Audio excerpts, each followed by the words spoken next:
pamamaraan.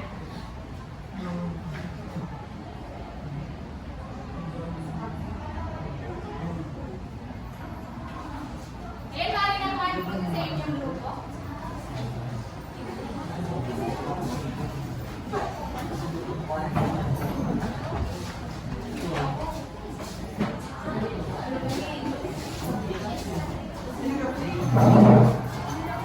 Ayan. Para sa unang tugtong, nagdalawa ang lahat. At para sa unang tugtong, narito ang katanungan. Pakibasa ng lahat.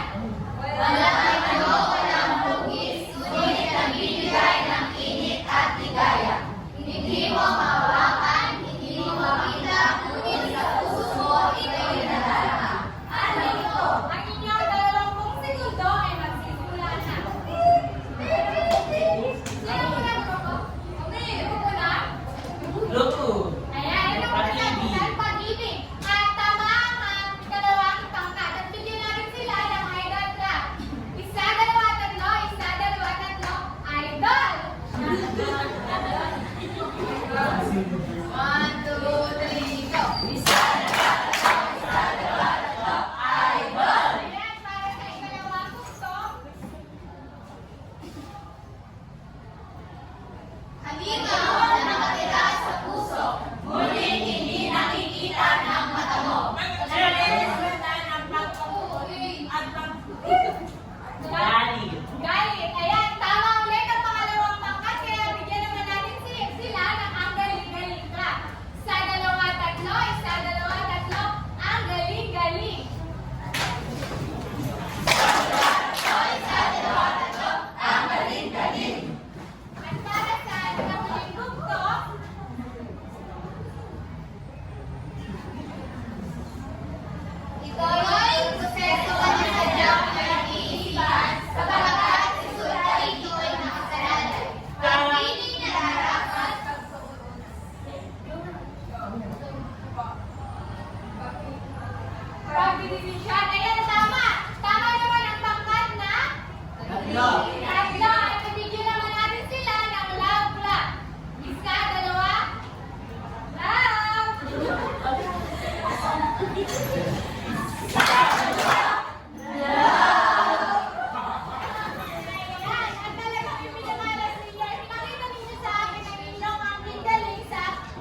nitong kung langit ay nakaapekto sa kanyang pagdesisyon, pangatwiranan. Ayan, unawaan ba? Malinaw ang mga gabay na tanong? Ayan, kung ganon ay narito ang video ng halaman na ating aralin. Manood at makinig ng mabuti upang masagumpay ninyong masagutan ang mga katanungan. Ang alamat nitong langit at panusin. Sila ang unang lalaki at babae sa mundo at ang pinagpugatan ng buhay. Nabighani silang dalawa sa kanilang kaisigan at kagandahan. At sa bawat pagsikat at paglubog ng araw, ay natutuhan nilang mahalin ang isa't isa. Nagkaisang dibdib sila at nagsama bilang magkabilang.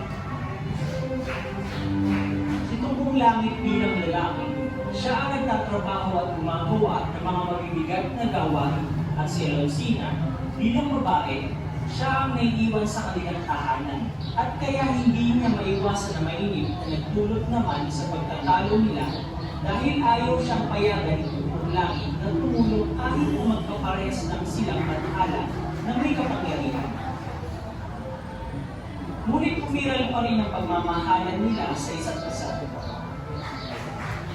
Isang araw, nagpaalam si Tungkong Langit kay Alcina na matagal siyang mawawala at meron lang siyang tatapusin. Nagmamadaling umalis si Tungkong Langit na parang mas importante pa sa kanya ang pupuntahan niya, kaya naghinala si Alcina at sinundan niya ito. Natulugan siya ni Tungkong Langit at nagalit sa kanya. At sa sobrang galit, inagaw niya ang kapangyarihan nito at pinagtabuyang palabas sa kanilang tahanan. Nilisan ni Alcina ang kanilang tahanan nang walang anumang mahalagang bagay. Hubad siya nang una silang magkita at hubad din siya nang sila'y maghiwalay.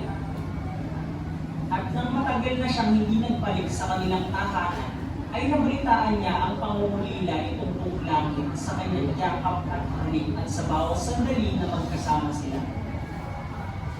Ginawa lahat ni Tungkong Langit ang makakaya ng kanyang kapangyarihan upang mapabalik siya sa kanyang piling. Ngunit kahit anong pagsuyo niya ay tinatanggihan at hindi pinapansin. Nagdalamhati si Tungkong Langit sa nadaman niyang pangungulila at nabuhay ng mag-isa na hindi kasama si Alcina. Lumuha at lumuha si Tungkong Langit at ang kanyang pagluha ay nagpulot sa unang pagkakataon ng pagkulan. Kapag siya'y umahagulgol, nagbubunga iyon ng malalakas na pagkulong at pagkibla.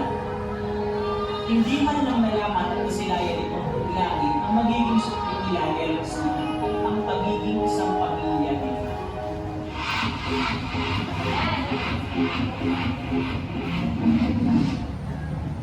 Malinaw na ba sa inyo ang halaman? Kaya upang masiguro ko na talagang nauunawaan ninyo ang halaman, ay atin ang simulang sagutin ang mga gaboy na tanong na pinakita ko kanina. At ang mga sasagot ay nakasalalay sa emoji range na kung saan ang emoji o emosyon na mauuna sa karera ay siyang sasagot. Subalit klase, tandaan na bago sumagot ay mangyaring kailangan muna ang emosyong nakaatang sa bawat pangalan. Naunawaan ba? Ayan, para sa unang katanungan, ang katanungan ko ay sino ang mga tauhan sa alamat at ano ang kanilang mga katapusan. Para sa una, ang sasagot ay si...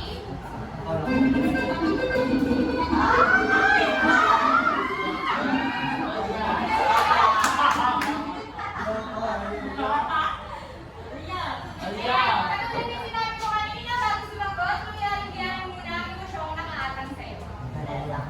Okay?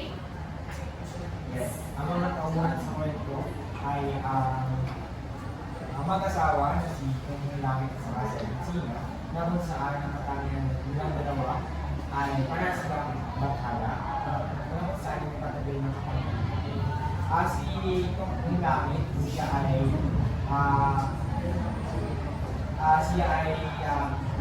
malakas at malakas siya yung nagtatrabaho at sa kanyang pamilya sa kanyang si Alcina at ang babae na kung saan sa kanilang bahay at isa siyang sa kanyang Ayan, napakahusay. Hindi na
Ayan.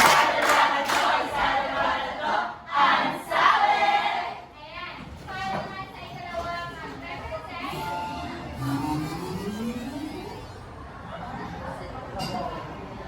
Ito ay ang pangkat-dalawa. Pangkat-dalawa, maaari na kayo pumunta rito sa inyong unahan. Ayan, napakahusay naman na ginawa ninyong presentasyon, pangkat-dalawa. Kaya bigyan naman natin sila ng Jollibee clap. Isa, dalawa, tatlo. Isa, dalawa, tatlo. Jollibee!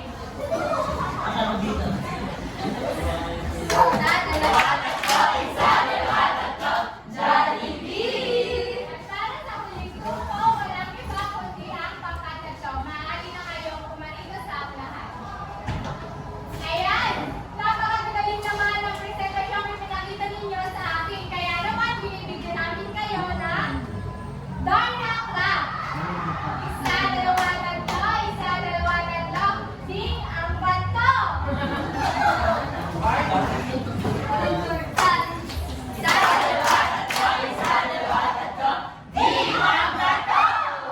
Ayan. At talaga naman ako ay natutuwa sapagkat ay pinakita ninyo sa akin na lubos na ninyong naunawaan ang alamat ng ating aralin. Kaya naman, para sa kabuuan, bigyan ng 10 bagsak ang bawat isa. Ayan, isang ayos ang mga upuan klase at umupo ng komportable sapagkat ang susunod natin gawain ay gagawa kayo ng isang salaysay tungkol sa alamat ng ating pinanahon. At ang panuto na magiging gawin ninyo sa paggawa ay narito sa inyong unahan. Makibasa po ng lahat. Kung ikaw si Tumpong Langit, gagawin mo rin ba ang naging pamamaraan nila sa pagdidisyon? Ipalabanag ang kasagutan. Yan. Maaari na kayong kumuha ng kalahating bahagi ng papel at pangsulat. Bibigyan ko lang kayo ng 3 minuto. Ayan! At ang inyong 3 minuto ay natapos na. At nais kong marinig ang kasagutan ni Emoji Marinette.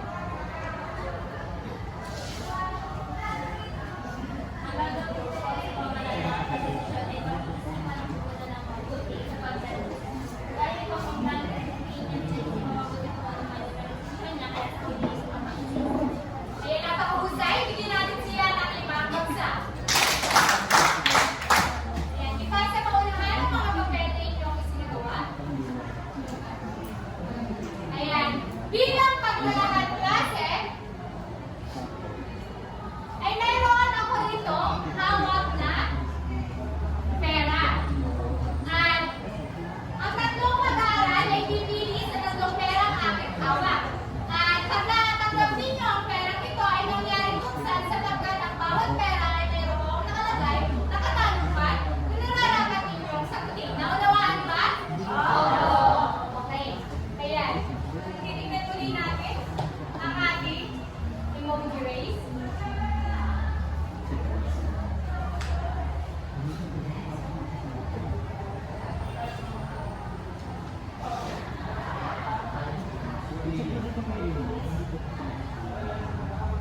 Huwag kayong mag-alala sapagkat sisimulan ko sa ating natapos na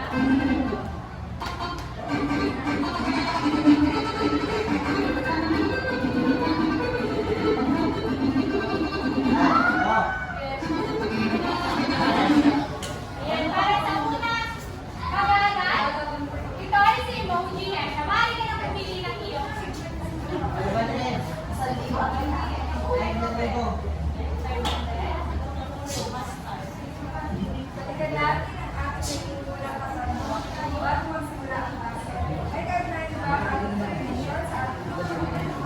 Para sa akin po ay ipagnahin po yung ating sa ating desisyon. Pagkat minsan po, kung tayo masayain, pagbibigay po na tayo ng Diyos. Ganyan po ay tutulong lang kung saan po mag-desisyon po siya kung saan po nangyayari. Ayan, maraming salamat. Bigyan natin siya ng 5 bagsak. At para naman sunod na pipili ay si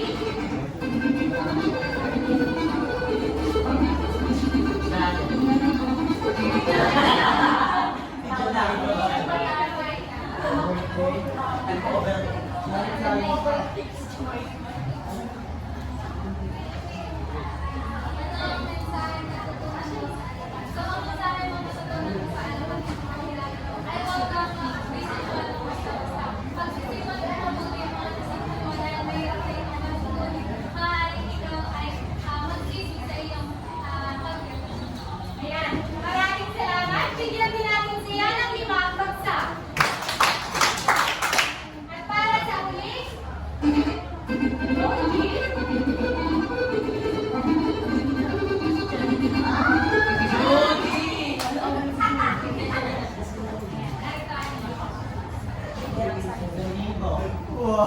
May mga paraan ba para mabalanse ang ating mga emosyon para hindi masyadong maapektuhan ang ating mga desisyon?